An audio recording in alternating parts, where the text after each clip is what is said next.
All right, everyone. Now that we've got our characters designed and sketched out, now it's time to have them start to do something. Okay? So we need to create a story, some sort of story that your characters can be involved in. Now, this, you see in front of you here, this is our script writing template. Okay? This is actually a template that I got from a comic book writer, his website, where he had posted a number of templates and a number of formats that he thought would be useful for anybody out there. Okay, so this is actually a format that you would see typically if you were to work as a freelance comic book illustrator or something like that, and it's very similar to any sort of a script you would see for a play or a teleplay or movie or anything like that. Okay, so there are some similarities, there are some differences. Okay, now up here at the top, let's go through these. You'll see it says script writing template. Actually, this is where you put your title. Okay, so just take out this and put in your title. Okay, and then of course beneath that, written by, you fill in your name where it says you, and also over here there's a copyright notice with the year, and that's also where you fill in your name. Okay, if you are sending a script out to a publisher, you want to make sure that you've got the copyright notice on there. I recently did a short story for a publisher, and he wanted to see the script first, and so I wanted to make sure that copyright notice was on there. It was a guy I trusted, but I still want to make sure that the copyright notice is on there. Okay, that's always a good idea. Now, beneath that, you'll see that there is a list of the cast of characters. And typically, the first one that is listed is the main character. And as it says here, main character, typically you want to list the main character first. Also give a brief description of this character. All right. The next on the list would be the sidekick. Okay. And of course you'll be filling in their names instead of leaving main character and sidekick. And as it says here, the second listing is usually reserved for the sidekick or supporting cast member that appears the most after the main character. And then next we have additional cast. Okay, separately list any character that has a speaking role in the story. Now, below this, you'll see it says 1. This is the heading 1 style. Okay, and what that means when it says heading 1 style, that just means it's over here in our formatting box, the drop-down menu. Okay, so that's the heading 1 style. This, where it says 1, is actually what you would put at the top of every page. This would be the page number, okay? And, just in bold, and it doesn't need to be anything different than that. Just 1, 2, 3, whatever whatever page you happen to be on. I'll show you an example of this in just a moment once we get through all of these. Now, beneath that, what we have are panels and descriptions. Okay, so here it says panel 1. This is the normal style, meaning that it's the default style that this template is in. Write out the word panel in boldface to differentiate between scene description and dialogue, thereby improving readability. Okay, so what you're going to do here is where it says panel 1, after the colon, what you will write out is a description of the panel, everything that you want in that panel. Okay, and then below that, you see it says 1, character name. This is the comics dialogue style. Choose it from the drop-down menu in the toolbar. Character name, don't forget, for emphasis, bold and italicized words. Character name, always number everything in the lettered area. Okay, so basically the first bit of dialogue would be listed as number 1. That'd be the name of the person that's talking. And this is what they say over here. Okay, if it's within the same panel and another person is talking, then it'll say 2. That would be number 2. Put in the character's name and put in what they say, and so on and so forth. Okay. Now, then we go down to panel 2. It says I try to write 1 sentence per panel description. That's an ideal, but I rarely hit it. But ideals are good things to have. Okay, and then this would be down here, 4. That would be the first bit of dialogue in panel 2. But notice that they're numbered, okay, consecutively through the page. Okay, they do that. It's formatted that way so that the person that is doing the lettering, if it's not you, this person that's doing the lettering, they can go through the script and figure out how many basically word balloons they're going to need to create and juggle and make fit on a given page. Okay. Now, this other little word of advice here, it says more than 3 lines of dialogue, meaning here in the script, is too much. Okay. Anything beyond that is padding, and padding is not really a good thing. Okay. Let's see, panel 3, your script will be read by the editor, artist, and the letterer. Everything is bent toward ease of use. That means if there's no dialogue in a panel, to avoid confusion, in comics dialogue, write no copy. Okay, so that's our basic template right there. Let me show you a completed script that was done using this template. As you can see here, this is my my script for the story that I mentioned earlier. It's just a short story, only 6 pages long. See here, Arnza, The Well of the Warlock, written by me, Brad Ulrich, copyright 2021 Brad Ulrich. And there's my list of characters. These are characters that all had, you know, a part in this thing. To be honest, I'm not sure if the princess did or not. I think maybe she did. Okay. Anyway, so here's Arnza, a Etruscan student of physical sciences and philosophy, tutor to the children of King Urf of Flafuna. Dexios, a Corinthian Greek soldier of fortune, in service to King Urf of Flafuna. Hermy, he's a hermit, alchemist, and unofficial local historian. King Urf, the king of the Etruscan city of Flafuna, which is in northern Italy, or was in northern Italy.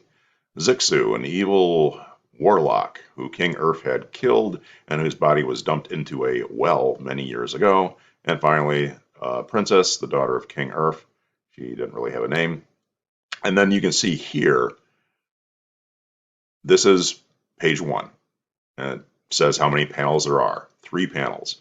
Panel 1, 3/4 panel establishing shot, an arid spot in a rocky area of Etruria in northern Italy. In the foreground, we see a half-buried stone portal sticking out of the dirt. In the background, we see Arnza, Dexios, and Hermy the Hermit approaching it. And then we have the dialogue. Hermy speaking. There it is. The spot where your king had the body of the warlock Zixu dumped. It is said his magic allowed him to survive the grave. If it was he that took the girl, that's where you'll find her. Okay, panel 2. Again, a description. Arnza and Dexios are preparing to rappel into the portal. And then they, go on speaking. So there's 3 panels there. All right. Then notice here, when you type in your title at the top here, what will automatically happen because of the formatting is it will create a header for the additional pages. It'll do that automatically. Okay? So you don't have to do that. Once you type in your stuff, it will automatically update that. And then now here we have 2, and it says 6 panels. Okay? So you want to work out how many panels you're going to have and have that readily available.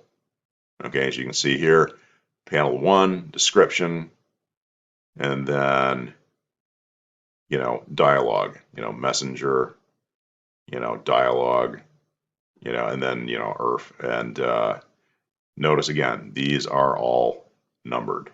Okay, so there are 6 panels and there are 8 different bits of dialogue here. Okay, page 3, page 4, page 5, page 6. Okay, now the thing is you want to have as well, you want to have all of your information complete on 1 or 2 pages. Typically, you can have the dialogue fit on 1 page, but if it should happen to run over, say like if a 2 ran over, what you would do is the next page would be 2, then it would say continued, and then you'd have the rest of it on, the rest of the panel descriptions and dialogue on there, and that's all you would have. You never have, like say page 3 start in the middle of a page. Okay, you always start your page at the beginning of a page. All right, if that makes sense. Okay, so that is an example of a finished script. Now, one thing that I find really handy to have open so I can refer back to it as I'm writing is this. This is a PDF that I created for this class that is on the class Moodle page. Okay, and what these are the types of shots for an artist. All right, so let's take a look at these.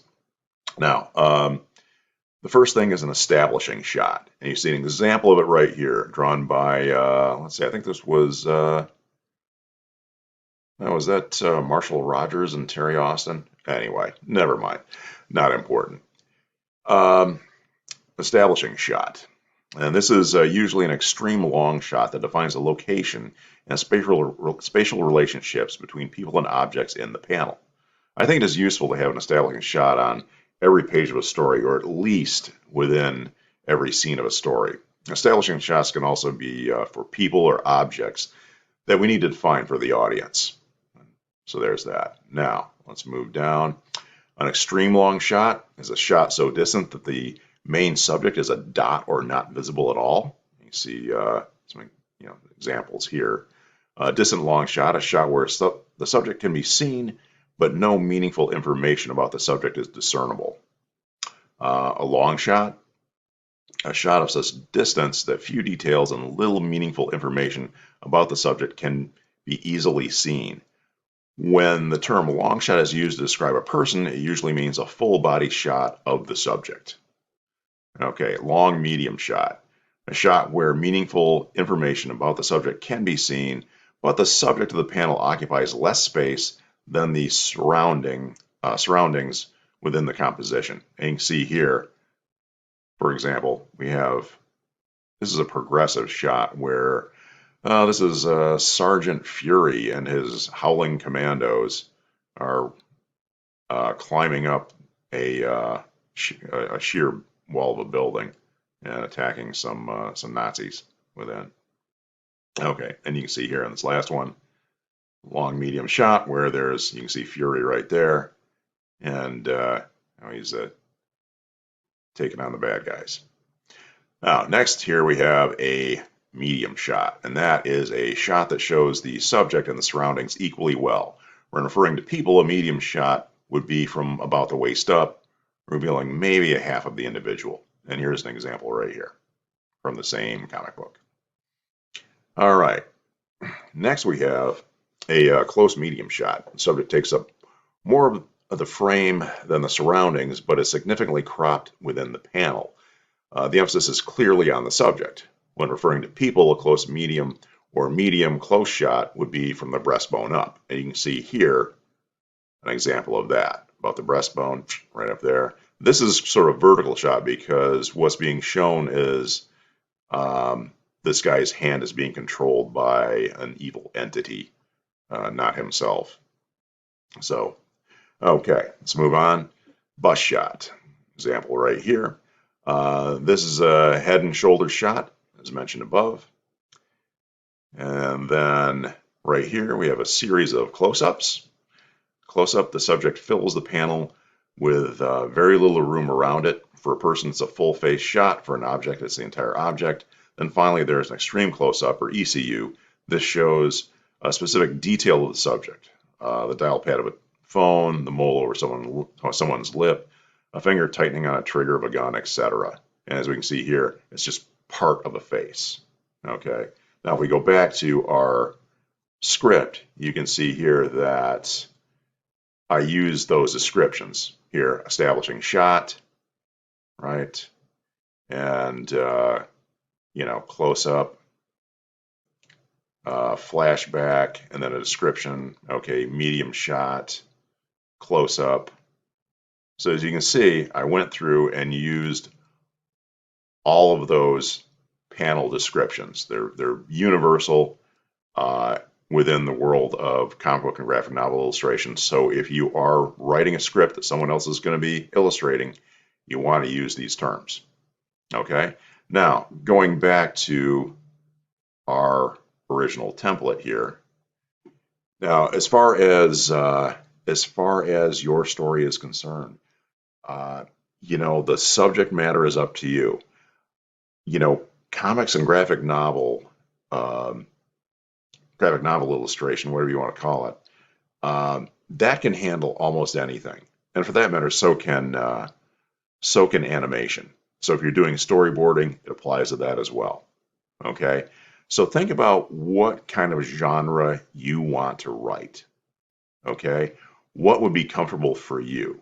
Now, what I'm doing here, this is going to be a sword and sorcery kind of story along the lines of Conan the Barbarian or something like that, except with my Arnza character, which is almost like a parody of that sort of thing, but also has mythic elements and historical elements as well. Okay, I'm doing that kind of a story because that's the kind of thing I like to read. Okay, so think about what it is you want to create. Okay, what kind of story you want to write, and go from there. All right, I'll talk to you guys later.